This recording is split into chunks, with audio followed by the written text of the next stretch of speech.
Hello everyone and welcome back into a new video. In today's tutorial guys, I'm going to show you how to use auto accept mode in Cloud Code. So auto accept mode in Cloud Code is called accept edit. It lets Cloud create and edit files without asking for confirmation every time.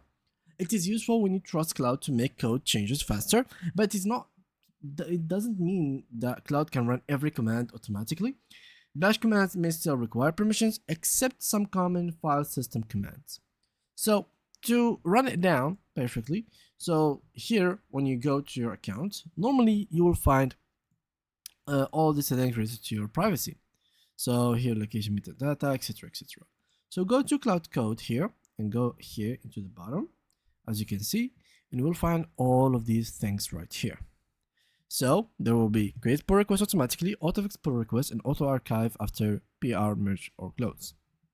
Simply all you need to do is to allow them. So this first one is when Cloud pushes changes to a branch, it automatically opens the pull request without asking first. Applies to remote sessions only.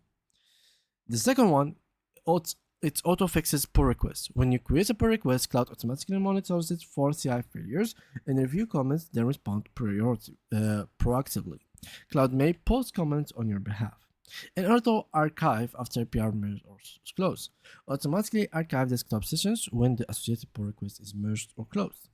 So you can literally just turn both of these on. Here it will let you create a draft just in case. Here as well. And these ones.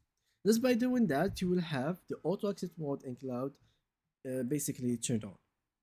And yeah, that's pretty much it for today's video, guys. If you did enjoy it, make sure to drop a like, subscribe, and leave us a beautiful comment.